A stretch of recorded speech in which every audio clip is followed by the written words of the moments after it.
Hey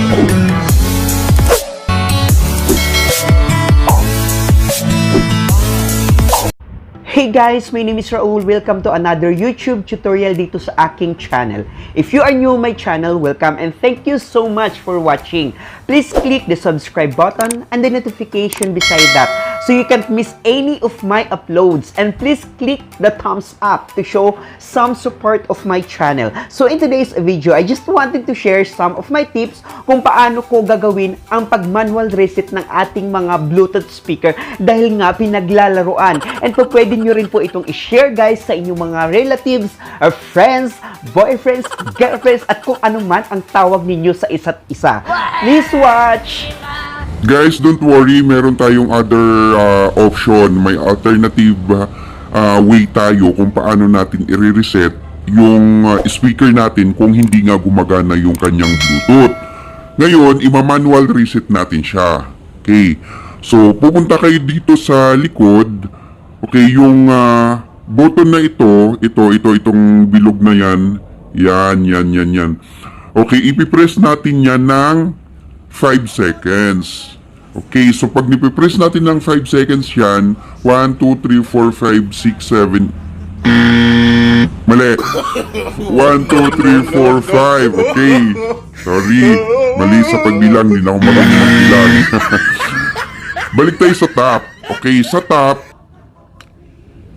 Dito, yan. Kung hindi pa rin umiilaw yung Bluetooth dun sa reset natin sa button, ibig sabihin hindi pa siya na-reset.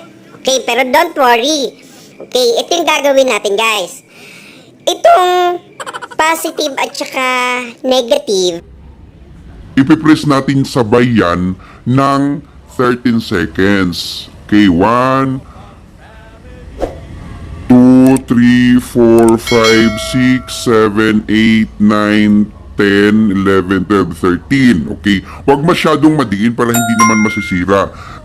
Ngayon, kung napapansin nyo is hindi pa rin siya umiilaw at hindi pa rin siya tumutunog yung Bluetooth, yung susunod na gagawin is ito naman yung microphone. Yan. Okay. Yan naman ang ipipress natin ng 13 seconds. 1, 2, 3, 4, 5, 6, 7, 8, 9, 10, 11, 12, 13. Okay. Iilaw na yan siya guys. Okay. Gagana na yan. Yung Bluetooth na yan. Ibig sabihin na-reset mo na.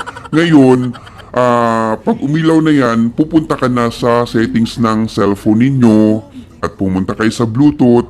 Madidetect niya na yung Bluetooth ng speaker ninyo.